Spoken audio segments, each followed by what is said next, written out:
எல்லாருக்கும் வணக்கம். இன்றைக்கி நம்ம வீடியோவில் என்ன பார்க்க போகிறோம்னா, அதாவது எல்லார் வீட்லேயும் சாப்பாடு மிச்சமாயிரும்.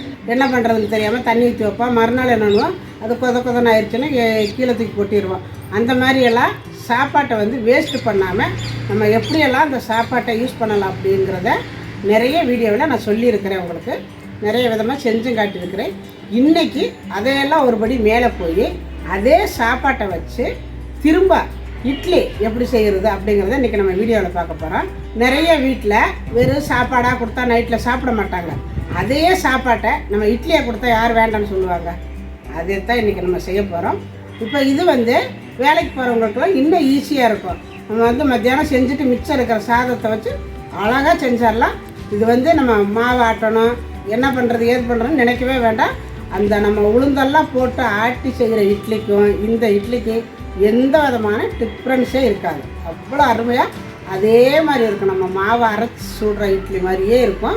இன்றைக்கி அந்த இட்லி தான் செய்ய போகிறோம். அதுக்கு முன்னாடி நம்ம சேனலை இதுவரையில் சப்ஸ்கிரைப் பண்ண சப்ஸ்கிரைப் பண்ணி வச்சுக்கோங்க. அந்த பக்கத்தில் இருக்கிற ஆளுங்கிற பெல் பட்டனை அமுத்தி வைங்க. அப்போ தான் நாங்கள் போடுற வீடியோ உடனே உங்களுக்கு கிடைக்கும். வாங்க இப்போ பழைய சாதத்தை வச்சு எப்படி நல்லா சாப்பிட்டா இட்லி செய்கிறது அப்படிங்கிறது பார்க்கலாம். ஃபஸ்ட்டு வடச்சட்டி அடுப்பில் வச்சு அடுப்பத்தை வச்சு விட்ருக்கிறேன். 1 கப்பு வெள்ளை ரவை எடுத்துருக்கிறேன். இப்போ இதை நல்லா வறுத்துக்கலாம். கை விடாமல் கிண்டிக்கிட்டே இருக்கணும். அடுப்பை ஸ்லோவில் வச்சுக்கோங்க. ரொம்பவும் ஸ்லோவில் வைக்க வேண்டாம், மினிமமாகவே வச்சுக்கோங்க. இது எதுக்கு வறுக்கிறோன்னா, அதாவது பச்சையாக நம்ம போட்டோம்னா பிசுன்னு இட்லி ஒரு மாதிரி பிசுப்பாக இருக்கும். வறுத்து போட்டால் தான் இட்லி நல்லா பொதுன்னு இருக்கும். ஒன்றோட ஒன்றை ஒட்டாமல் பிசுப்பு இல்லாமல் அந்த நல்லா சாஃப்டாக இருக்கும் இட்லி. பார்க்குறதுக்கு கையில் தொட்டாலும் ஒட்டாது. அதுக்காகத்தான் வறுத்துக்கணும். அரை வறுக்காடு வறுத்தாலே போதும் தான்.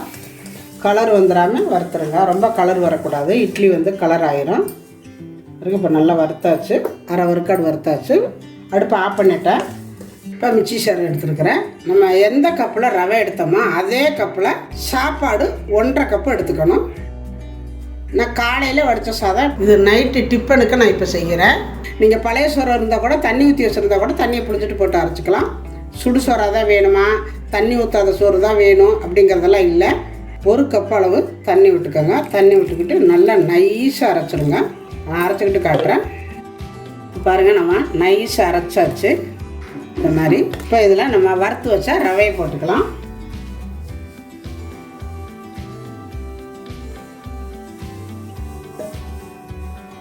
கெட்டி தயிர், புளிக்காத தயிர் 1 கப் எடுத்துக்கோங்க. நம்ம சாப்பாடு ரவையெல்லாம் அளந்தல்லிங்களா அதே கப்பில் தான் எடுக்கணும்.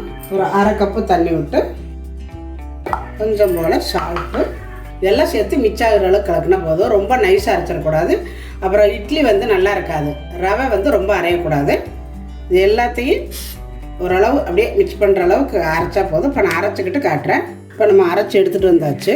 ஒரு பாத்திரத்துக்கு மாற்றிக்கலாம். பாருங்க, நல்லா கெட்டியாகவே இருக்குது. நல்ல கெட்டியாக இருக்குது. இன்னும் கூட கொஞ்சம் தண்ணி ஊற்றி மிக்சி சரை கழுவி கொஞ்சமாக தண்ணி விட்டுக்கோங்க. கொஞ்சம் போல் நல்ல புளிப்புக்காக, அதாவது 1 லெமன் எடுத்துருக்கிறேன். நான் இந்த 1 லெமனோட சாறு எடுத்துருக்கிறேன். அதையும் சேர்த்து கலக்கலாம். இந்த லெமன் எதுக்காக ஊற்றுறோம்னா, நம்ம ரொம்ப நேரம் புளிக்க வைக்காமல் உடனே ஊற்றுறதுனால லெமன் ஊற்றிக்கிறேன். அப்போ தான் புளிப்புத்தன்மையோட அந்த இட்லி நல்லா சாஃப்டாக இருக்கும். இந்த மாதிரி ஊற்றி நல்லா கலக்கிட்டு ஒரு 10 நிமிஷம் அப்படியே மூடி வச்சிடணும். ரெஸ்ட்லேயே இருக்கும். நல்லா ஊறி நல்லா சாஃப்டாக வரும். இருக்கட்டும். இப்போ நம்ம 10 நிமிஷம் கழித்து ஓப்பன் பண்ணி பார்க்குறோம். நான் கூட நல்லா ஊறி இருக்கோம். ஊறினோன்னே கெட்டியாக இருக்குன்னு பார்த்து கரெக்டான பதத்தில் இருக்குது. இதை அப்படியே நீங்கள் தண்ணியாக போயிடுச்சுன்னா கொஞ்சமாக அரிசி மாவு சேர்த்துக்கோங்க. இப்போ இதில் கொஞ்சம் போல் குக்கிங் சோடா இந்த அளவு போட்டிங்கன்னா போதும். 3 ஸ்பூனு அரிசி மாவு எடுத்துருக்கிறேன். இப்போ இதை சேர்த்துக்கலாம். போட்டுட்டு இதை நல்லா அடித்து கலக்கணும். அடித்து கலக்கினா தான் அந்த மாவு நம்ம உளுந்த மாவு சேர்த்த மாதிரி நல்ல பஞ்சு மாதிரி இருக்கும் இட்லி. பாருங்கள், மாவு நல்ல கெட்டியாக இருக்கணும். தண்ணியாக இருந்துச்சுன்னா அதாவது இட்லி இலையாட்டம் வந்துடும், நல்லா இருக்காது, நொசன்னு. இந்த மாவு முடிஞ்சது நல்லா கெட்டியாக வச்சுக்கோங்க. பாருங்கள், நான் எடுக்கையில் பாருங்கள் எப்படி இருக்குன்னு வழியாத ஓரளவுக்கு இருக்குது. இந்த அளவு இருக்கணும். கெட்டியாக இருந்தால் தான் உங்களுக்கு இட்லியும் நல்லா சாஃப்டாக இருக்கும். ஏன்னா நம்ம தயிர் போட்டு அரைச்சிருக்கிறோம், சாப்பாடு போட்டிருக்கிறோம். அதனால் உங்களுக்கு குளன்னு ஆயிடாமல் இருக்கணும்னா மாவு முடிஞ்சது நல்லா கெட்டியாக வச்சுக்கோங்க. அப்படி தண்ணியாக போச்சுன்னா கொஞ்சம் போல் அரிசி மாவு இருந்தால் சேர்த்துக்கோங்க. இப்போ நம்ம இட்லி ஊற்றிக்கலாம். தட்டில் எண்ணெய் தடவி வச்சுருக்கிறேன், இதில் ஊற்றிக்கலாம். இந்த மாதிரி ஊற்றிக்கோங்க.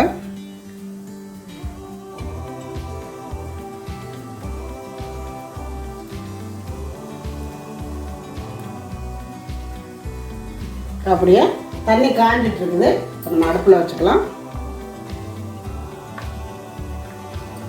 ஏன்னா தண்ணி காஞ்சிட்ருக்கு, நல்லா காய ஒட்டி தான் வைக்கணும் தண்ணி.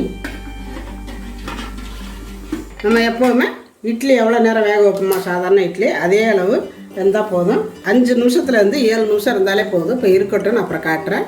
இப்போ நம்ம இந்த இட்லிக்கு சட்னி அரைச்சிக்கலாம்.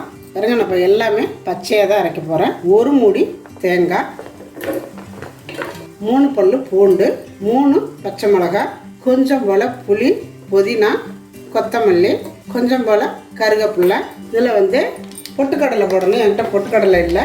பொட்டுக்கடலை மாவு ஒரு 1.5 ஸ்பூன் போட்டுக்கிறேன். தேவையான அளவு சால்ட்டு. இது எல்லாத்தையும் சேர்த்து ஒரு அடி அடிச்சுட்டு அதுக்கப்புறம் தண்ணி ஊற்றி அடிக்கணும். அரைச்சிக்கலாம். பார்த்திங்கன்னா சட்னி அரைச்சாச்சு. பாருங்கள், நம்ம புதினா சேர்த்து அரைச்சதுனால அவ்வளோ வாசமாக நல்லாயிருக்கு. இது இருக்கட்டும். இப்போ பாருங்கள், இட்லி வெந்துருச்சு, நல்லாவே வெந்துருச்சு. இப்போ நம்ம வெளியில் எடுத்துக்கலாம். எடுத்து கொஞ்சம் நேரம் நல்லா ஆற வச்சுட்டு எடுத்துக்கோங்க இட்லியை. அப்போ தான் நம்மளுக்கு எடுக்கிறதுக்கு ஈஸியாக வரும். பாருங்கள் எப்படி நல்லா வந்திருக்கு இட்லி. நல்லா பந்து மாதிரி நல்லா வந்திருக்குது. இதை நல்லா ஆறினதுக்கப்புறம் கொஞ்சம் நல்லா ஆறிடணும். அப்போ தான் நம்ம எடுக்கிறதுக்கு நல்லாயிருக்கும். எதுவும் அப்படி சுற்றி எடுத்து விட்டுட்டு எடுத்திங்கன்னா அழகாக வந்துடும். பாருங்கள் பாருங்கள் எப்படி இருக்குன்னு இட்லி நல்லா சாஃப்டாக இருக்கும். பாருங்கள்,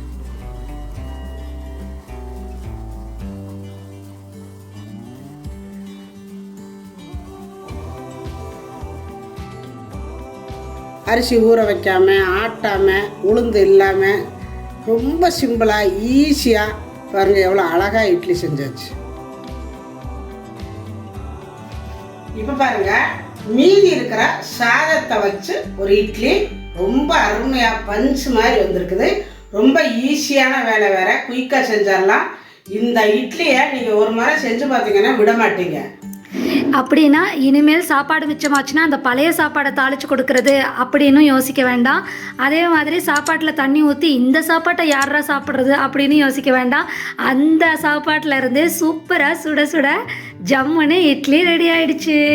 இப்போ பாருங்கள், நான் பிச்சு காட்டுறேன். இப்போ இதுக்கு சட்னி பாருங்கள், நம்ம அரைச்ச பச்சை எல்லாமே போட்டு ரொம்ப ஹெல்த்தியான ஒரு சட்னி அரைச்சிருக்கிறேன். இந்த மாதிரி நம்ம செஞ்சு கொடுக்கும்பொழுது இந்த இட்லிக்கு அந்த சட்னிக்கு அவ்வளோ நல்லாயிருக்கும். இப்போ பாருங்கள் எவ்வளோ சாஃப்டாக இருக்குன்னு, நல்லா சாஃப்டாக இருக்குது. கையிலலாம் கூட ஒட்டலை, நல்லா இருக்குது. பாருங்கள் நான் என்னென்ன அமுத்தி காட்டுறேன்.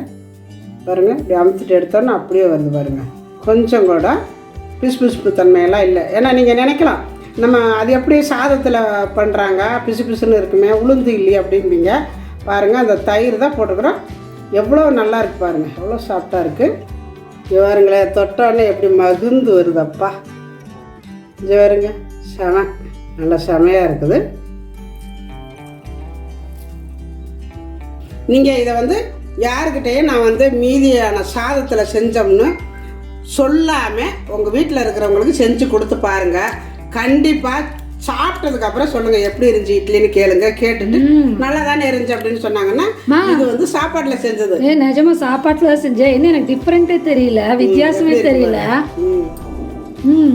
நிஜமாவே இது நீங்கள் சொல்லலைன்னா யாருக்குமே தெரியாது. இது சாப்பாட்டில் செஞ்சதுன்னே தெரியாது. இட்லி மாதிரியே இருக்குது, சூப்பராக இருக்குமா. நிஜமாவே செமையாக இருக்குப்பா. மாவு இல்லையே நீங்கள் என்ன பண்ணுறதுன்னு யோசிக்காமல் கொஞ்சம் போல் சாப்பாடு இருந்துச்சுன்னா அவங்கக்கிட்ட அந்த சாப்பாடை வச்சு ஈஸியாக பண்ணுற வேலை தான் இது. ரொம்ப நல்லா அருமையாக வந்திருக்குது, பஞ்சு மாதிரி வந்திருக்குது. இதே மாதிரி நீங்களும் செஞ்சு பாருங்கள். செஞ்சு பார்த்துட்டு எப்படி வந்துச்சு அப்படிங்கிறத எனக்கு கமெண்ட்டில் சொல்லுங்கள். இந்த வீடியோ பிடிச்சிருந்தா லைக் பண்ணுங்கள், ஷேர் பண்ணுங்கள். செட்டிநாடு சமையலுக்கு சப்ஸ்கிரைப் பண்ணுங்கள். நன்றி. வாழ்க வளமுடன்.